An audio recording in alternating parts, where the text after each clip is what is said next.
Bonjour à tous, je suis Danielle Gans, présidente de Diginov Consulting et je co-anime avec Didier Gében ici présent le module télébillettique pour le MOOC Challenge et enjeux de la mobilité 3.0. Bonjour Didier, quand on entend pour la première fois parler de l'open payment, on se demande de quoi il peut s'agir et pourquoi est-ce qu'on veut l'introduire dans les transports publics. Merci Daniel. Effectivement, oui, ce terme d'open payment, on va en entendre parler de plus en plus, je pense, dans le monde de la télébillettique. En fait, ça consiste à considérer le réseau de transport comme un commerce traditionnel. C'est-à-dire, on rentre dans le réseau de transport et on paye comme chez n'importe quel marchand. Voilà. Donc c'est Londres, effectivement, Transport for London, qui a mis en place progressivement, avec des lourds investissements historiques, cet open payment à partir de 2014, mais on s'aperçoit que désormais, de plus en plus de réseaux de transport métropolitains s'y intéressent, que ce soit en Europe du Nord, en Scandinavie et également aux États-Unis. Concrètement, qu'est-ce que cela peut apporter comme avantage aux usagers ? Avec l'open payment, les usagers n'ont plus besoin d'acheter un forfait ou un billet unitaire, en fait. C'est la carte de paiement qui va servir de sésame pour rentrer dans le réseau et y voyager, à sa guise. Et donc c'est très pratique pour le voyageur. Il n'a plus besoin de se préoccuper de est-ce que j'ai le bon forfait pour aller de tel point A à tel point B. Et la facturation des services va automatiquement s'aligner en permanence sur le tarif le plus avantageux pour lui. La dématérialisation des services et des supports est actuellement largement adoptée par l'ensemble des secteurs d'activité. Dans le domaine des transports publics, qui nous concerne, peux-tu nous dire quels sont les points forts, justement, de l'open payment ? Alors, c'est en fait une façon pour l'opérateur de transport de dire je ne suis pas le mieux placé pour gérer cette problématique d'encaissement et de paiement, je vais déléguer cela à des gens dont c'est le métier, qui savent gérer les problématiques de sécurité, de risque de crédit, de paiement, donc les opérateurs de paiement et les banques. Il n'y a plus de problématique d'interopérabilité ou de sécurité, en fait c'est la banque qui gère tout ça. Ça veut dire que déjà aujourd'hui ça fonctionne. Si vous êtes un Français et que vous voyagez à Londres, vous pouvez rentrer dans le métro ou dans n'importe quel bus avec votre carte bancaire sans contact. Les sociétés d'autoroutes, en fait finalement, l'ont fait depuis de nombreuses années, avant même d'introduire les télépéages, elles avaient effectivement mis en place les paiements par carte bancaire. Les opérateurs de transport ont également, comme les sociétés d'autoroutes, la garantie du paiement. Mais est-ce que ce n'est pas plus compliqué pour la gestion des transports publics ?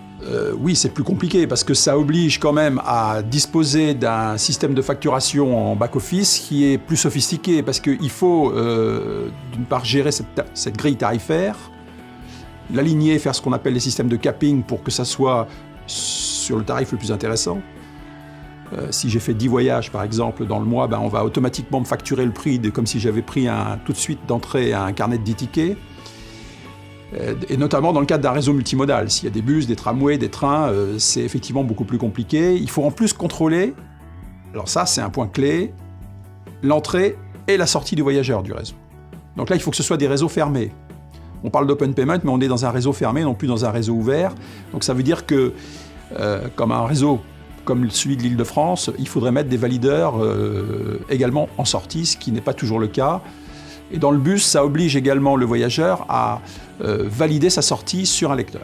Transport for London a été le premier réseau à modifier son infrastructure à l'occasion des JO pour mettre en place l'open payment avec le paiement bancaire, par carte bancaire ou par téléphone mobile. Depuis, en France, il y a de nombreuses villes qui l'ont adopté, qui ont essayé de l'adopter, comme Grenoble, Lyon, Marseille, et plus récemment, Paris aussi. Qu'est-ce qui peut empêcher le déploiement de l'open payment ? Pour un réseau comme celui de l'Île-de-France, c'est un projet très important en termes d'investissement. Transport for London, on avait fait un axe prioritaire de sa stratégie pour diminuer la fraude, améliorer ses recettes et sa productivité, mais en fait, les indicateurs de Transport for London sont très différents de ceux de Paris et du STIF. Déjà, l'infrastructure londonienne est tout à fait différente. L'usage des transports en commun est différent effectivement à Londres. Les billets sont beaucoup plus chers. Et on a des enjeux politiques également qui sont différents de ceux qui existent en région parisienne. Là où ça sera plus simple, à mon avis, c'est sur des plus petits réseaux de province Ce que l'on pourrait voir de plus en plus, c'est un mix entre des forfaits traditionnels prépayés déjà dématérialisés et gérés directement par les opérateurs de transport et des billets à l'unité gérés en open payment. Donc c'est sans doute là que l'on verra les déploiements de l'open payment avec des modèles intéressants de retour sur investissement.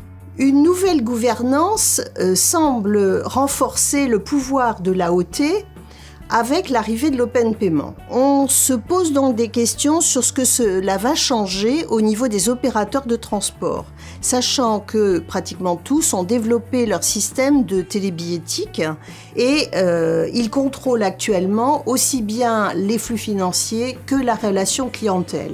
L'enjeu stratégique, c'est qu'effectivement, on a l'air de déposséder un peu l'opérateur de transport de la relation client.